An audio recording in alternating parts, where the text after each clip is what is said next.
The American economy works just great if you're a billionaire, if you're a giant corporation, but too often our system fails hardworking people.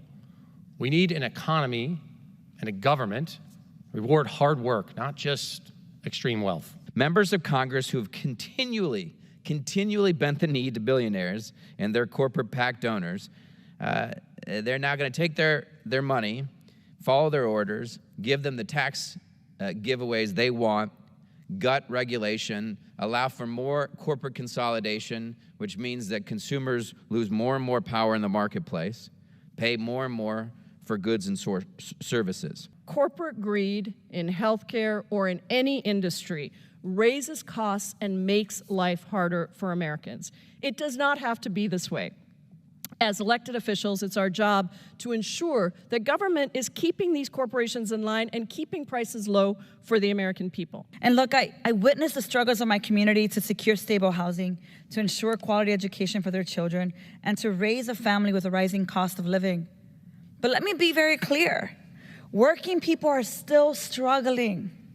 The cost of living in America, well, let's just say, we say it, right? It's too damn high. Too often I hear my constituents, my neighbors talk about having to make a decision. Can I go to the grocery store and buy the eggs and buy the milk, try to get some spinach, try to get the bread, pay the $2,200 a month for a 2-bedroom apartment in Chicago, and then afford my inhaler? And Congressman, oftentimes what ends up happening is that people have to choose between being able to feed their children and their health care. Speaker, thank you. The American people are sick and tired of powerful corporations ripping us off. Junk fees, small businesses struggling, union busting, price gouging, bad trade deals, all of it. I'm convening this special hour today because I'm committed to fighting back. Here because we need to revive and restore and strengthen the American dream for all who are willing to work for it. I know my constituents are. I know the American people want more from this body. In the depths of the Great Depression, Franklin Roosevelt confronted these same forces in a different time head on, saying, and I quote, "These economic royalists complain that we seek," this is President Roosevelt, "to overthrow the institutions of America. What they really complain of is that we seek to take away their power." Absolutely. There's no freedom if families are struggling to meet basic needs. There's no liberty if we're ruled by oligarchs. No one's going to say that profits don't matter. They do. But something else has to matter too. Our safety has to matter. Our jobs have to matter. Our communities have to matter. This country has to matter. For those things to matter, we have to break this corporate stranglehold on our economy and our country. The American economy works just great if you're a billionaire, if you're a giant corporation, but too often our system fails hardworking people. We need an economy and a government reward hard work, not just extreme wealth. Where I come from, where I grew up, that's something we value. I represent the good people of the 17th District of Pennsylvania, Western Pennsylvania. We believe in hard work. We believe in patriotism. We believe in sacrifice. We're the folks who made the steel that built this country. We've answered the call in every war. We've done hard work like so many across this country have done. But we saw a story that rewarded that sacrifice with trying to strip us for parts, shipping good jobs away overseas, gobbling up small businesses, squeezing them, seeing big, powerful corporations put their lust for profit ahead of our safety. We have to stand strong against those forces, a lot of them created by corporate power, that are making life worse for people. It's making life more expensive and too expensive. If American capitalism is going to succeed, we've got to have competition.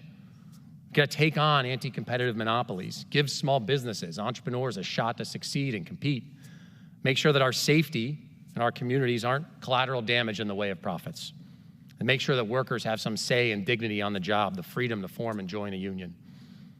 The American dream has been snatched away from far too many Americans who are hardworking, who are good and decent people, who want to have a shot at dignity, security. It's a devastating reality for folks to live with. It's unacceptable to me. I know it's unacceptable to many in this chamber. And some folks are angry about it. They're sad. They should be. They should expect more of this body, and they should expect more of their government. So I think we need to lay a path back to the American dream. I'm honored to be joined by so many colleagues tonight who will join me in this fight to restore and strengthen the American dream with a strong economic message of taking on corporate power, local action, being unafraid to fight the bad guys when we need to. We can deliver for the American people to bring down costs, to reward hard work, to make life better and cheaper. We can make sure the American dream is revived and strong for generations to come. So I'm proud to yield time to one of my colleagues just next door in the great state of Ohio, Mr. Landsman. Thank you, Mr. Speaker. Thank you, Mr. DeLuzio, for hosting tonight. It is crystal clear that people are frustrated. They're frustrated with politics. They're frustrated with the economy. And they want costs down and an economy that is built for working people, the middle class, our small businesses. And I think it's really important for us to have this conversation and to start with the reality. And the reality is that the system is rigged, and it's been rigged for decades. It works for the super wealthy, while everyone else is left behind facing higher prices and a tax system that helps the rich get richer. So this started in the 80s with huge tax giveaways to the wealthy while gutting oversight and regulations. The result is that the system is producing the outcomes it was designed to produce. The top 1% in the United States now holds 12 times the wealth of the bottom half of American households. That's what this system produced. Think about that. 1% of Americans own more wealth than half of all American families combined. So when people look at their bank accounts and they're frustrated and they get their grocery bill and they get their tax bill and they're wondering where all their money went, they know. They know. They see on their phones and on the news how rich the rich have gotten. That's where their money has gone. The super wealthy and powerful have seized more and more of our money and more of our power. Let me say that again. The super wealthy and powerful has seized more and more of our money and more of our power. Since the pandemic, billionaires have become $3 trillion richer. Their wealth has grown 3 times faster than inflation. Corporate profits have gone up 54%, wages only 26%.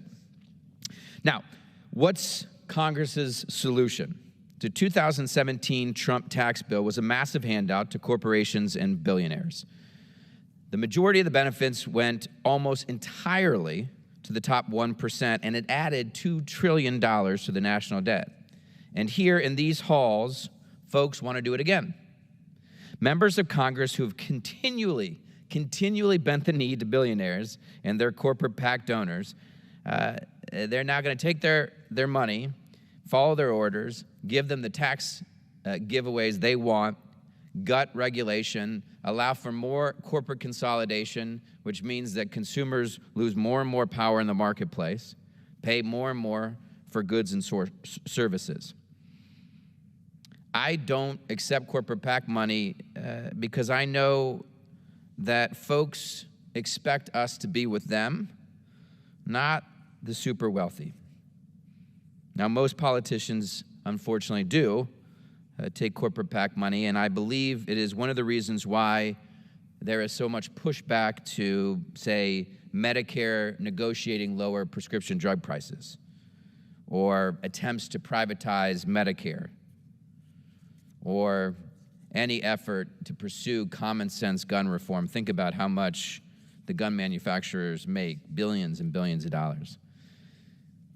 Now, many of them are all in on spending trillions on the super wealthy through tax reform because it helps their own interests. It's not what people want. People are struggling and they want change. They're tired of the status quo. They're saying that over and over. But for decades, that's what they've been given.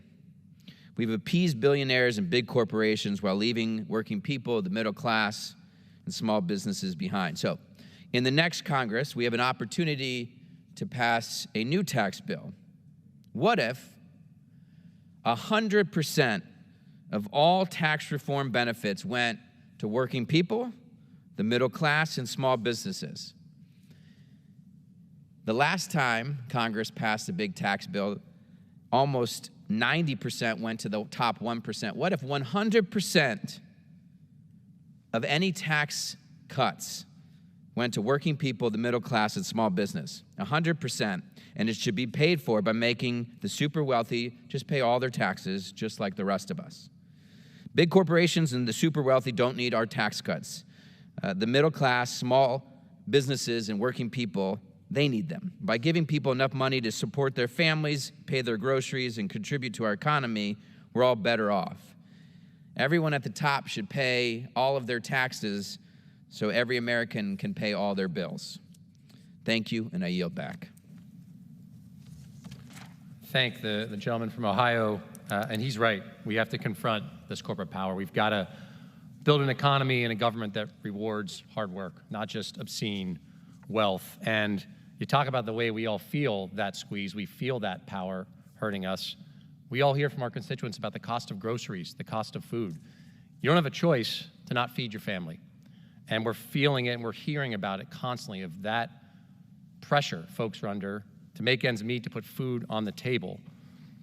People's paychecks aren't going as far in the grocery store, the checkout line. It hurts budgets, it hurts families. They're asking, who is responsible? Why is this happening? And no doubt, a few years back, food and grocery supply chains were affected by the pandemic. But a Federal Trade Commission report made clear that disruptions from the pandemic disproportionately impacted small firms because larger companies tried successfully to protect their power, their market share. There's very little competition across much of the grocery sector. It's not marked by heavy competition. The four biggest grocery retailers account for nearly 70% of sales across the country. And among food suppliers, four firms control more than 60% of sales in most grocery categories. That's not terribly competitive. Without real competition, large grocers and retailers, they've got power to, guess what, set prices that we all pay for.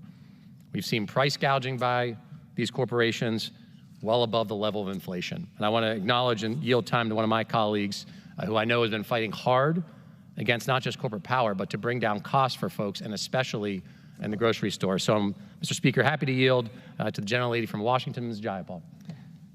Thank you so much, Mr. Speaker. Thank you so much to my colleague from Pennsylvania. I am so grateful for your leadership every single day on behalf of hardworking Americans across your district, across our country. Something is wrong in this country. Families go to the grocery store and they can't afford milk or eggs or cereal that their kids like. Poor and working class people are struggling under the weight of inflation. They can't make ends meet. And at the same time, the richest 1% and corporate CEOs are still taking home record profits. A recent poll confirmed that 2/3 of Americans think, quote, one of the biggest problems facing us today is that a handful of corporations have too much power, end quote. The numbers back this up.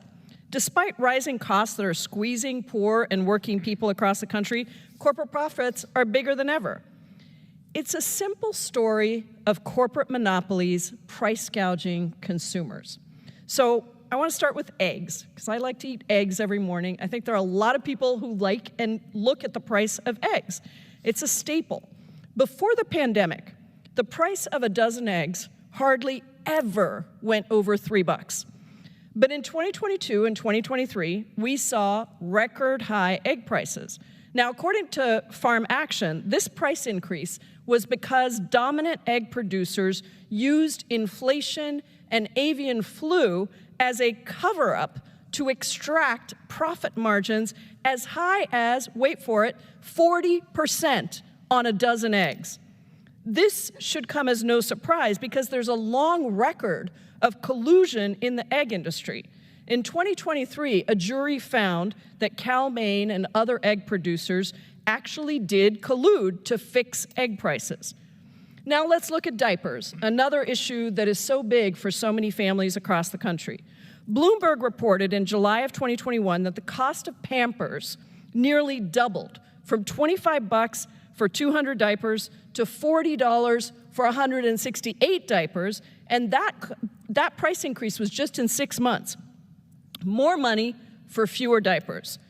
Now, it's true that there was a shortage of some diaper materials during the pandemic, but guess what? Those shortages stopped, and you didn't see the prices stabilize. You didn't see the prices of key materials coming back to normal. When you go to the store and you see diaper brands like Huggies and Loves and Pampers, the real story is turn them around and see who they're owned by. Because all of these different brands that are on your grocery shelves are owned by only 2 companies, Procter & Gamble and Kimberly-Clark.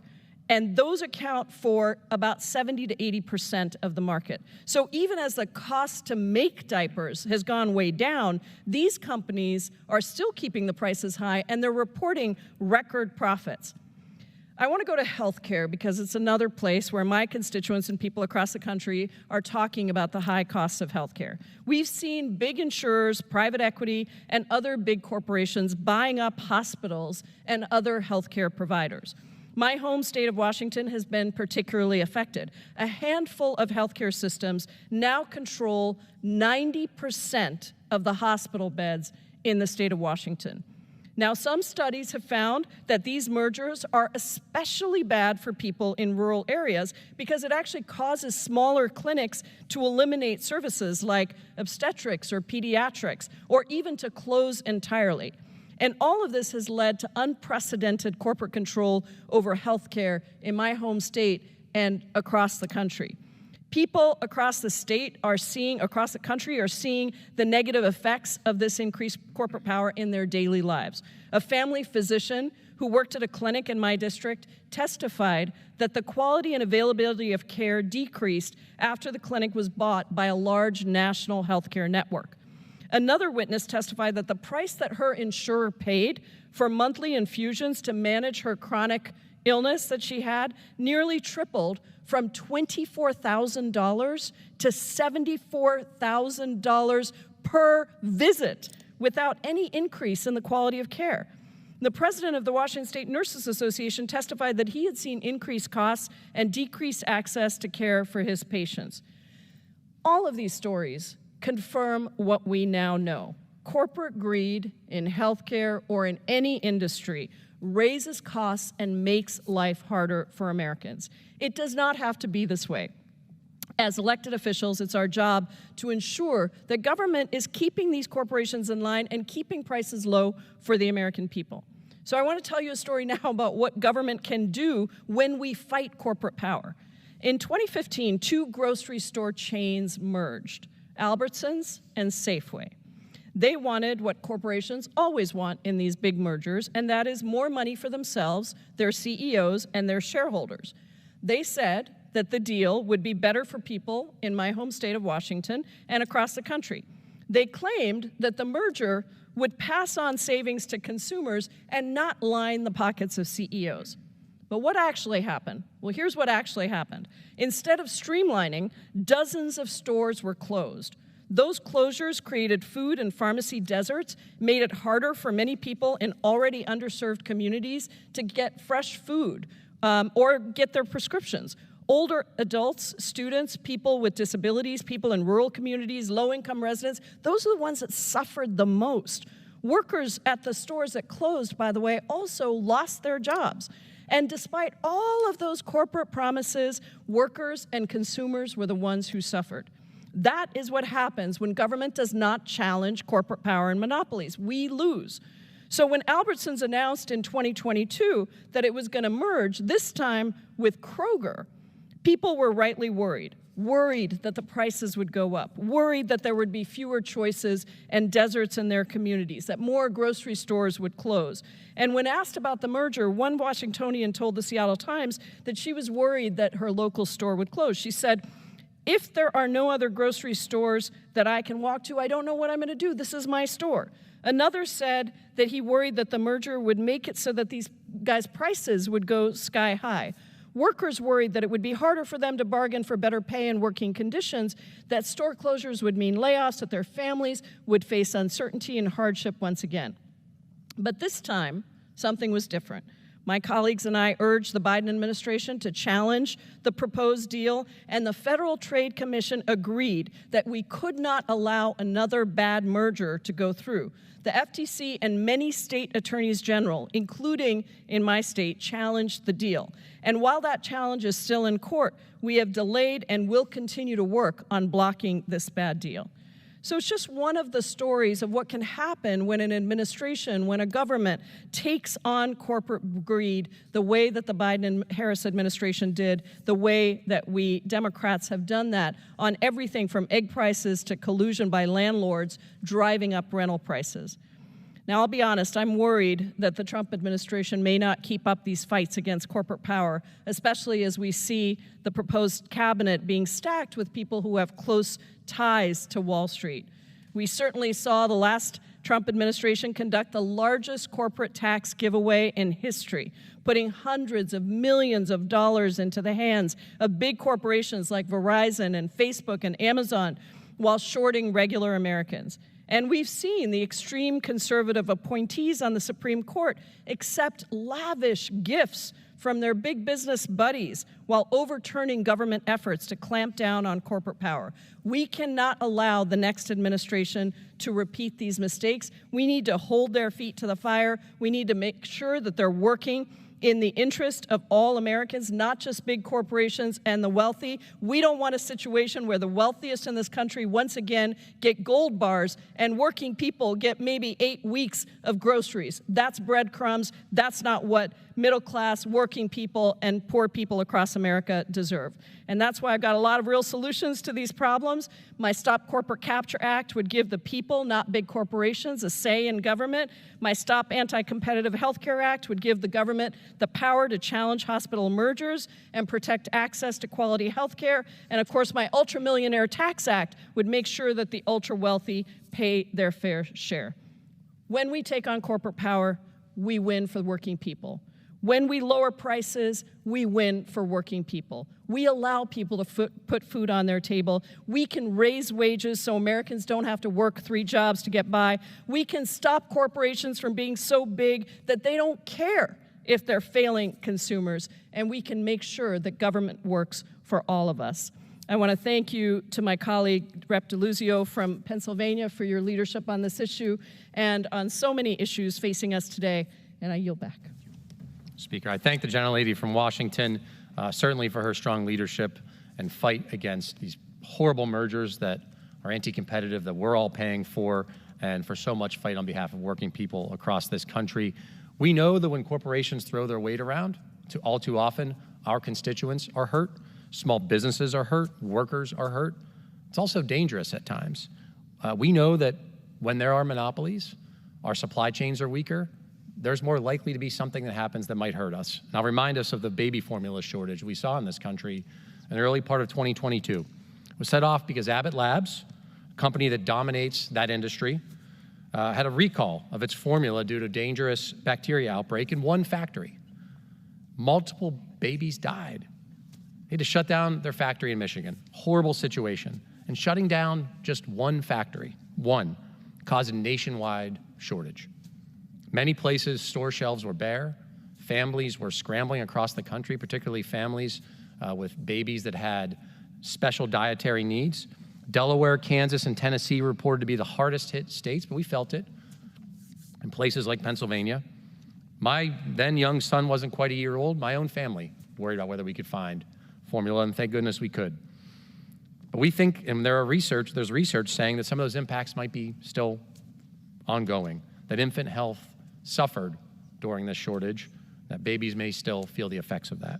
Our supply chains can never be so weak that one single factory can cause such havoc all over the country. It's not just they make our supply chains weaker, these powerful companies, they distort our democracy. They weaken faith in our elections. They corrupt with the money through our elections and our campaigns. So I'm proud to yield time to the gentlelady from Illinois, who I know is a hard fighter for campaign finance reform and to protect this democracy, Ms. Ramirez. Thank you, Congressman DeLuzio. I'm really grateful that you're convening this special order hour on a topic that I believe that is so critical to so many of the conversations that we're having right now. Look, you're talking about babies still impacted. You brought me back to thinking about growing up for me. I grew up in Humboldt Park in the city of Chicago. And I saw my immigrant parents work really long hours, the minimum wage jobs.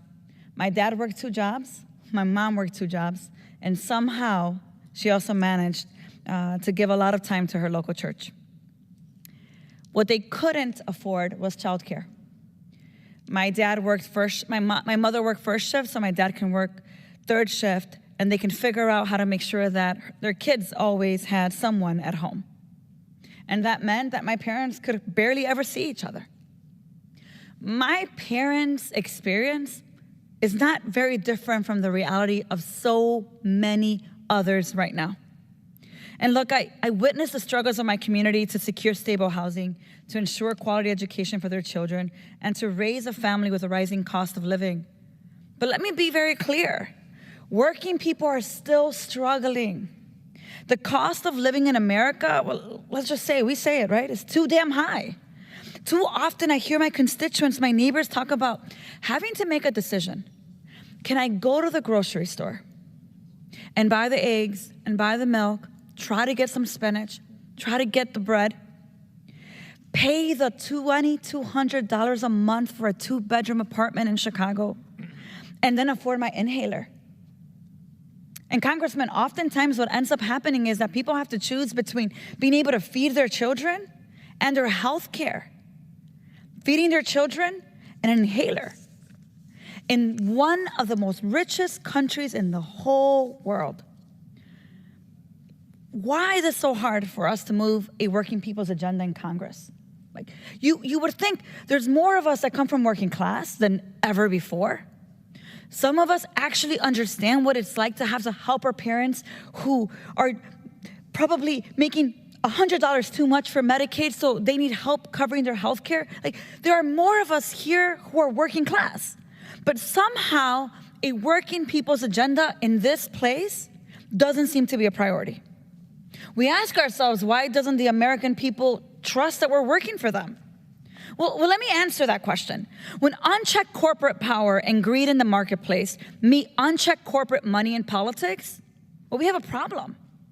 And it's families in Illinois 3, 4, 5, your own district, who end up suffering because of it.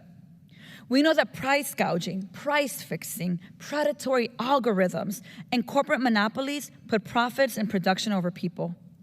And it's why I joined my colleagues in sending a letter that Congresswoman Jayapal was just talking about around opposing the Kroger-Albertson merger. Because we have to resist the consolidation of corporate power if we're going to protect working people. I'm also a proud co-sponsor of Congresswoman Omar's Shrinkflation Reduction Act, which would enhance price transparency for consumers and combat the deceptive practice of shrinkflation. Look, I go to my local grocery store, and I can literally see the difference between what people in my community are paying and what someone else in a community that has 4 grocery stores pays. They usually pay 25% more. We need the kind of accountability that bills like this will bring. Shrinkflation practices hide behind the language of inflation, but we know that actually consumer exploitation is intended to defraud us, that corporations can continue to profit while providing less product. And listen, we know how corporations are able to get away with these practices. It's because they use their profits to buy the same exact people who are responsible for holding them accountable. Yeah, I said it. Big money in politics, whether poured into elections or directly in the pockets of corrupt public servants, gives special interests in corporations outsized influence in our democracy. So when a good bill comes before us, when a good bill comes to the committee, somehow we can't actually debate the bill. Because it's a good bill, it should pass. But these corporations have the power to buy elections and buy elected officials. And look, our democracy is weaker and our communities suffer when the voices of working families are buried under the influence that millions can buy. We see it too often. It's why we need bills like H.R. 1118, the Disclose Act, to end the scourge of dark money buying our democracy. And it's why I'm a proud co-sponsor of the act that Rep. Pappas has introduced, because it does a couple things. It requires super PACs and dark money groups to disclose donors who've given $10,000 or more during an election cycle. It requires those spending money on ads to disclose their donors. And it cracks down on the use of shell corporations to hide the identity of a donor. If you are donating to an elected official or candidate, the public should know who you are. And the Disclose Act bill does just that. Because look, if our democracy is not for sale, which it shouldn't be for sale, then mega donors should not be attempting to buy our democracy. And it means we have to bring the full power of the federal government through regulation, through accountability, and through transparency to fight for working people, for our constituents. And it's also why I think it's so important that we're co-sponsoring legislation like Congresswoman Jayapal's bill, which is the Stop Corporate Capture Act, H.R. 1507. It institutes reforms to right-size the influence of corporate interests over a regulatory process.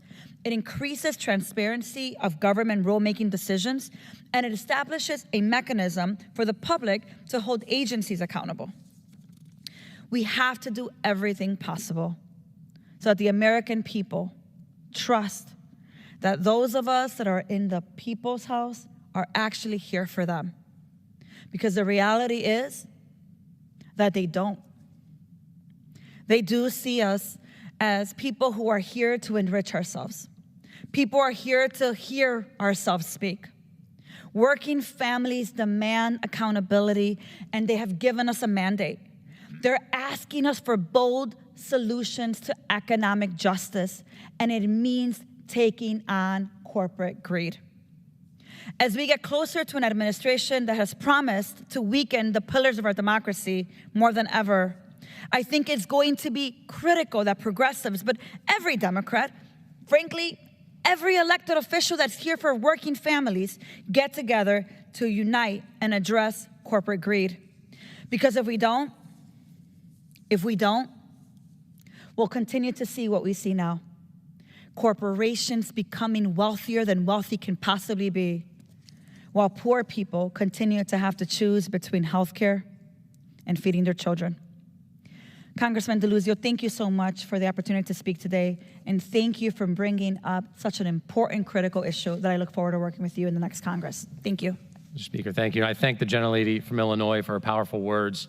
This democracy is not for sale, and that should not be something that's controversial in this chamber or anywhere else. Our constituents expect us to fight for all of them. One of the places that we've seen this consolidation, this concentration, this raw power really hurt folks, agriculture. We see it because we know that food production is a key step in that grocery supply chain that we know we hear from our constituents about costs being too high. We're all paying more, too much, for food because of this consolidation that we see in agriculture. Folks are getting ripped off. They're tired of it. This increased consolidation, it also puts the squeeze on smaller local farms, family farms, small businesses, often deeply rooted in their communities, in my community, the communities of so many of the members of this chamber. This summer, I visited a farm in my district and met with farmers from the Beaver Lawrence, Pennsylvania Farm Bureau Roundtable. Some of them are livestock producers. They sell their meat or poultry to be packed or processed. And the meat packing and processing industries, some of the most heavily consolidated in the country. Very little competition. For the past decade, the 4 largest meat packing and processing corporations in the United States, they've maintained about 2/3 of the country's market share. And some independent research has found this consolidation to be even higher, with the largest 4 firms holding up to 85% of the market share in beef processing and around 60% in poultry. That's not very competitive. It doesn't meet the spirit of competition that we want and need for American capitalism to succeed. At that meeting in Beaver County, I heard that compared to larger competitors, these folks had to maybe wait longer to get their livestock in to be taken in by these giant processing corporations, and that they're having a hard time negotiating fair prices, fair compensation. That's squeezing those farmers, those small businesses. That's something we're all going to pay for.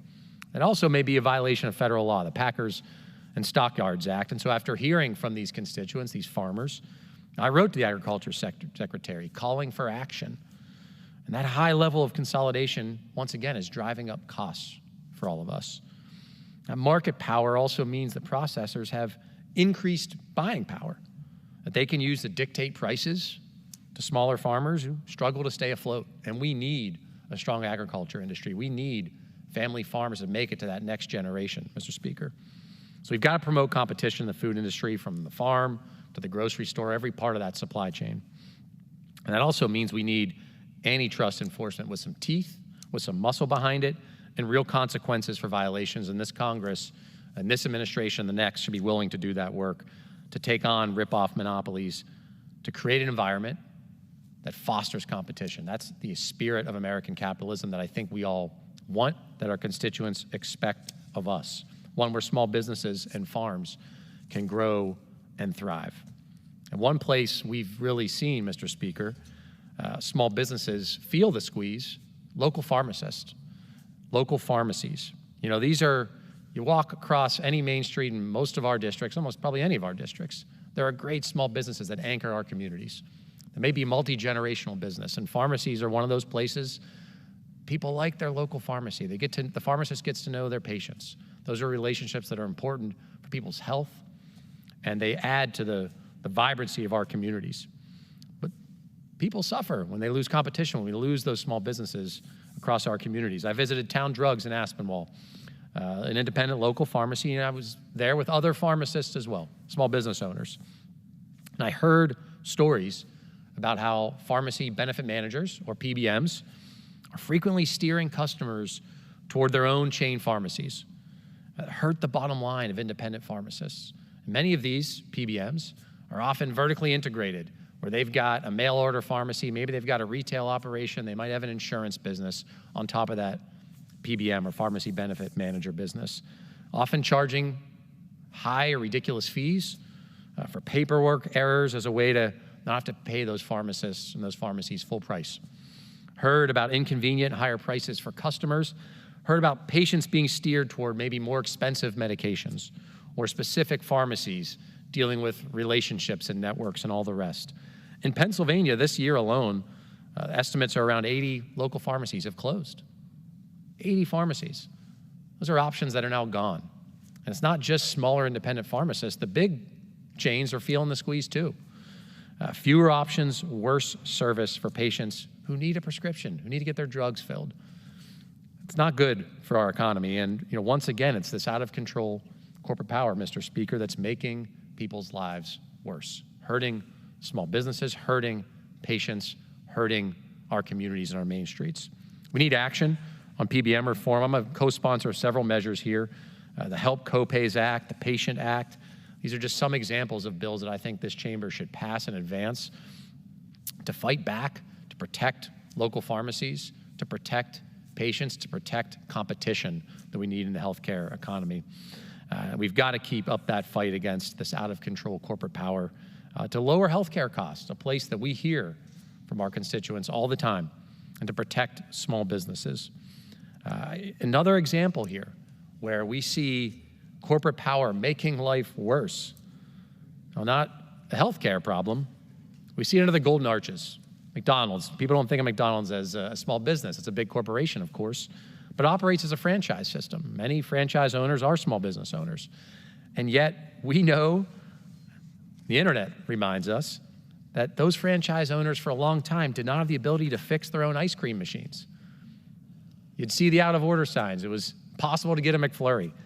And the reason why is only the technicians licensed by the company that was making McDonald's soft-serve ice cream machines were allowed to do the repairs. They had a limited number of technicians, so there were long waits for servicing. That's why those machines were broken. That's why you couldn't get a McFlurry. This shouldn't be that hard. And finally, we saw the Federal Trade Commission take action and call out the bad guy here. Now, the U.S. Copyright Office has issued a new set of exemptions, allowing restaurants to repair their own copyrighted equipment used in retail-level commercial food preparation. And yes, that means finally Mickey D's soft serve ice cream machines should be getting back online. Those repairs should be moving.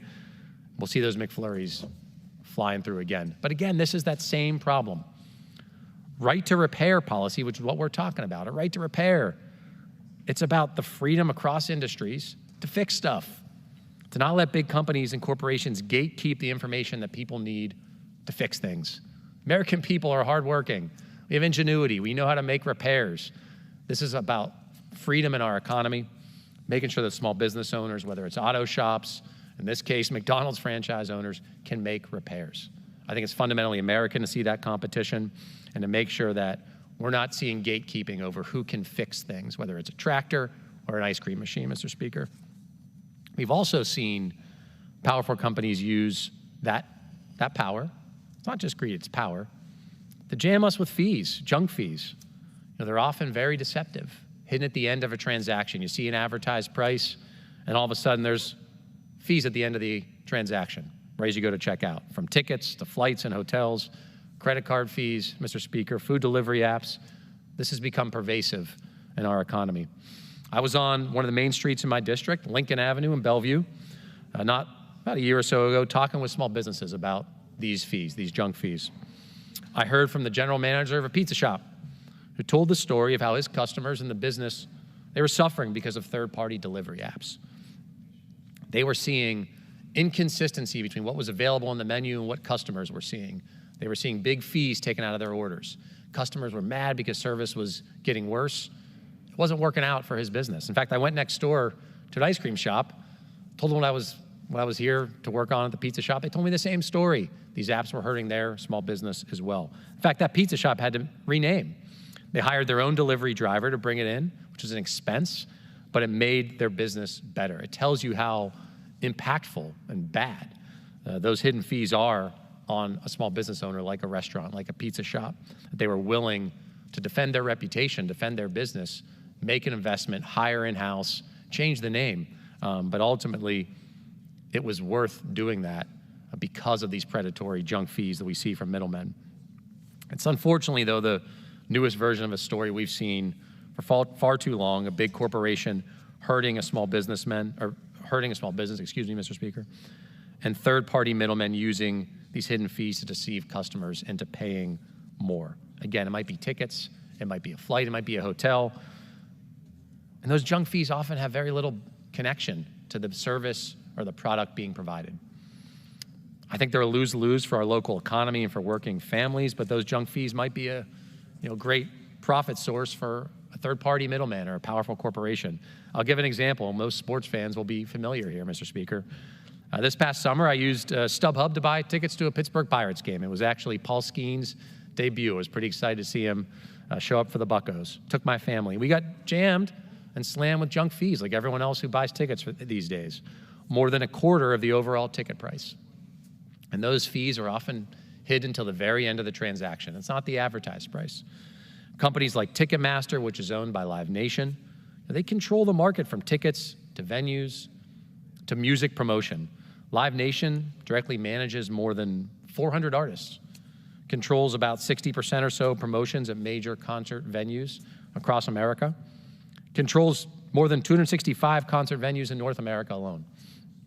And through Ticketmaster, Live Nation controls about 80% or more of major concert venues' primary ticketing for concerts.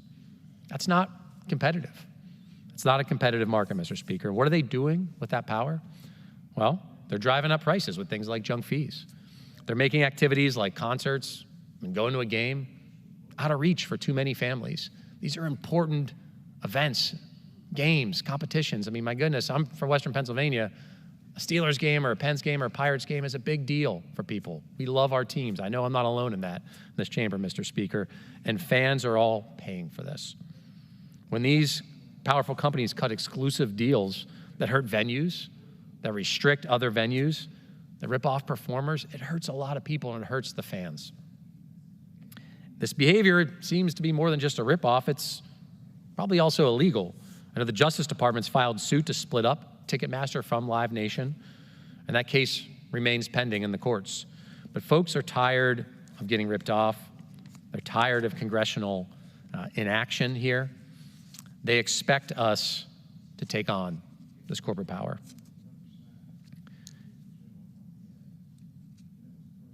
We know that when massive corporations are allowed to take on small businesses and deceive their customers, we all pay for it. Western Pennsylvania certainly knows that story.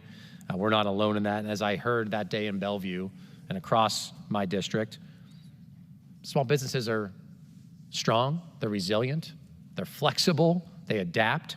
They need our help here in the Congress. It's about their workers and it's about our communities. I know that we can step up to it.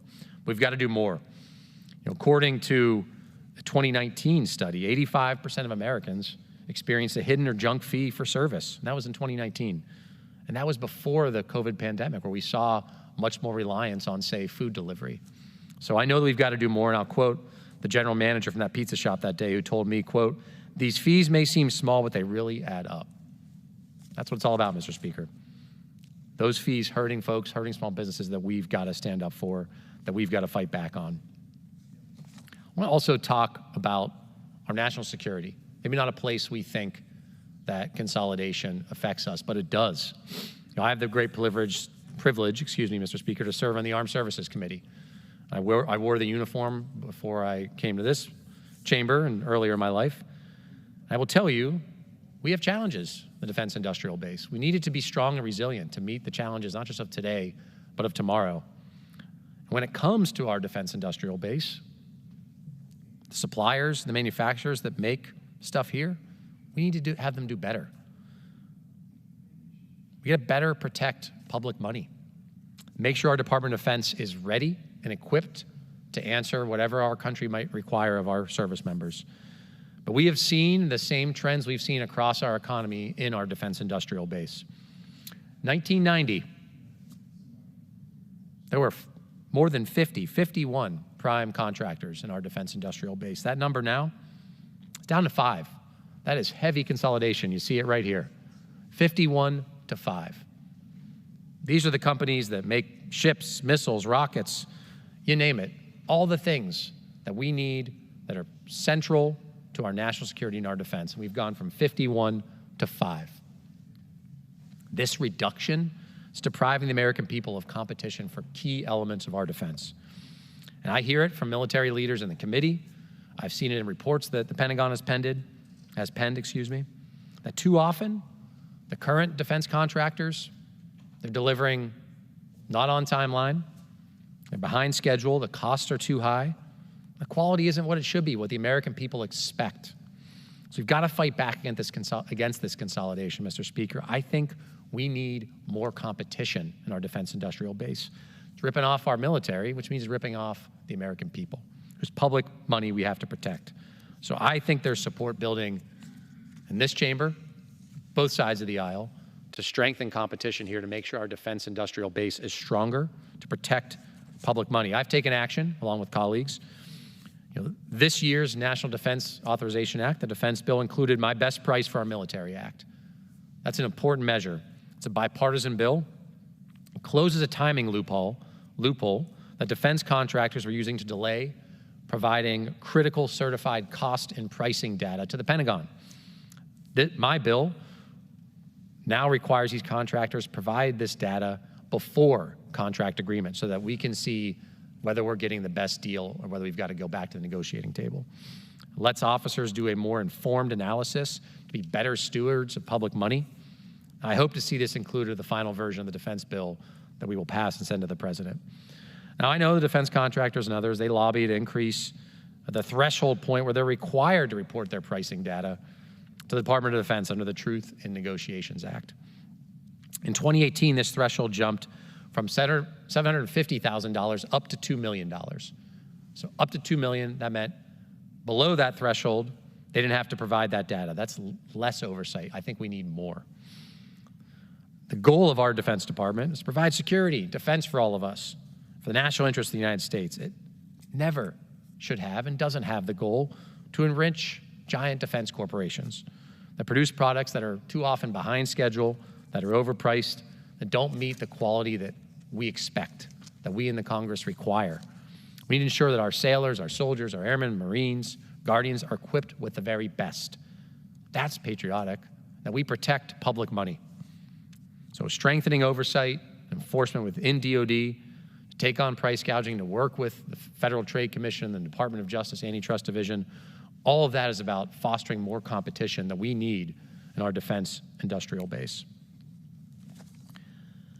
Corporate power doesn't just hurt competition in defense. It doesn't just lead to higher costs. It does those things. It puts our safety at risk. We saw it with the impact to families who are worried about finding baby formula, infant formula. We see it in sectors of the economy all over the country that when corporate power grows too strong, it can put us at risk. It can treat us and our communities like collateral damage in the way of their profits. We saw that on February 3rd, 2023. The Norfolk Southern train derailed in East Palestine, Ohio, across the border from my district, my constituents in Beaver County in Pennsylvania. We saw it in the news, flaming pile of train cars, horrible derailment caused by incompetence and greed at that railroad. We saw brave first responders rush in to help. That's what people do. They rush in to help and serve others. They didn't know what chemicals they were dealing with, which is its own problem. Local communities felt like they were left out of the loop. They didn't know what was happening.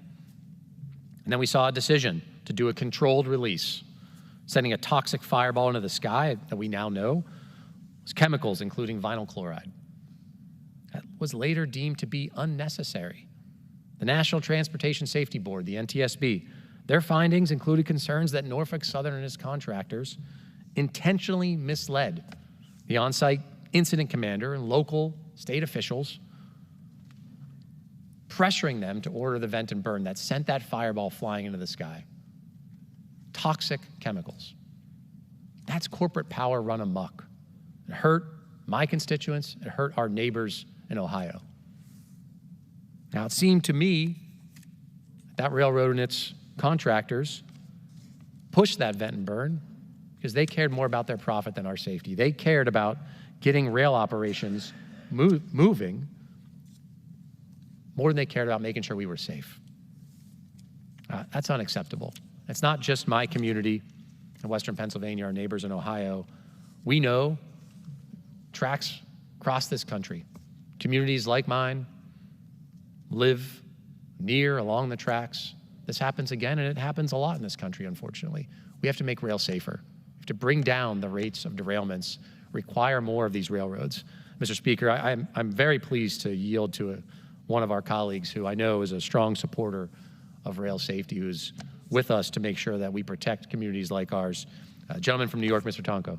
Thank you, and I appreciate Representative DeLuzio leading his voice on the House floor to speak to some of the injustice out there, and certainly representing a district that has the immense amounts of rail.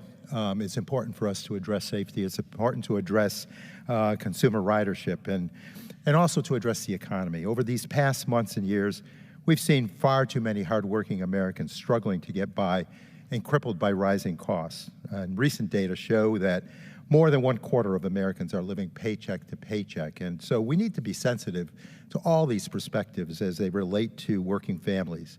Meanwhile, corporate greed and wealth disparity are at an all-time high. And one of the countless recent examples of billion-dollar corporations putting profits over people's lives came during and after Hurricanes Helene and Milton made landfall, wreaking death and destruction across the southeastern United States. In their wake, complaints of price gouging poured in as families trying to flee the devastating storms reported skyrocketing costs for airline tickets, for gas, for hotel rooms, and more. Despite many states having anti-price gouging laws, these vary from state to state, and the largest corporations can often easily avoid liability. That's why last month I joined a dozen of my Democratic colleagues in a letter led by Senator Elizabeth Warren calling for a federal anti-price gouging law to protect American consumers. Unchecked corporate greed has hurt everyday Americans for far too long, and Democrats are ready to face down this issue head on. Unfortunately, it doesn't seem that President-elect Trump and Republicans share the same commitment. Rather than working with us to drive down the cost of living and make big corporations pay their fair share, they have announced their plans to expand the Trump tax scam Expanding this unpopular law will only further cement massive tax breaks for Trump's billionaire buddies like Elon Musk, while sticking the working class people who voted for him with higher costs on everyday goods through his half-baked tariff scheme. Experts from both sides of the aisle have said plainly that if these GOP policies are implemented, they will send prices surging and claw back any progress we've made to stem inflation. These are not the types of policies that the American people signed up for. Republicans and Democrats alike need to stand together to enact a bipartisan tax plan that would lower taxes for working and middle-class families while ensuring everyone pays their fair share, including Trump's billionaire buddies. If they aren't willing to join us in this effort to support middle-class Americans, we'll fight back however we can, and that's a promise. And of course, it involves all sorts of angles that speak to the doability of working families, making certain that with regulations that speak to the needs of consumers, with rail safety, with growing the economy, with providing for efficiencies so that American families are justly served, we need to do a lot of business in the upcoming session, and we need to do it with the American families in mind, those working families who struggle in the economy, yet where we need to make improvements, and fairness be our guide. So with that, I yield back and thank Congressman DeLuzio for his leadership on behalf of working families, on behalf of safety. I know we both have districts that require that sort of laser-sharp focus, and it's an honor to serve with you, and thank you for raising your voice and boldly speaking forth for justice for our American consumers. Speaker, thank you. I thank the gentleman from New York for his strong words and commitment to his constituents, to safety, to hardworking people having a shot at the American dream, which fundamentally is what I think we all want here. And we heard from members representing districts across the country, a broad ideological spectrum of folks tonight, all talking about ways that corporate power has hurt their communities or hurt their constituents, has hurt competition, and expressing their willingness, our shared willingness to fight back for our constituents. I represent a competitive district. I will say, Mr. Speaker, I have the best district in the country. I might get some argument from colleagues here about that. This is a place, like so many others, where folks want the American dream to be strong. I think every member here would say the same of their constituents, that if you work hard, you play by the rules, the American dream is within your reach. That's what we're trying to do. I've been laser focused, as have so many of our colleagues here, about lowering costs, taking on corporate power to protect small businesses and workers, fighting against lousy trade deals that hurt places like Western Pennsylvania, making more stuff in this country, more manufacturing, cracking down on junk fees, on price gouging that's really hurting folks and really hurting our main streets. These economic priorities, they're good policy and they're popular because the American people want us to fight for them. They don't want to get ripped off. They want to see real American capitalism that is marked by competition. Right? The survey data here is clear. This is a poll from ABC News and Washington Post from July. 85% of Americans say higher costs is a very important issue, or one of the single most important issues that they feel that we should confront. There's a tendency by some politics to try and please everybody. Okay. You know, I'm a little sick and tired, though, of folks around here, whether they're in this chamber or out in the think tanks or whatever, looking for a win-win in every situation. You know what? Sometimes there isn't.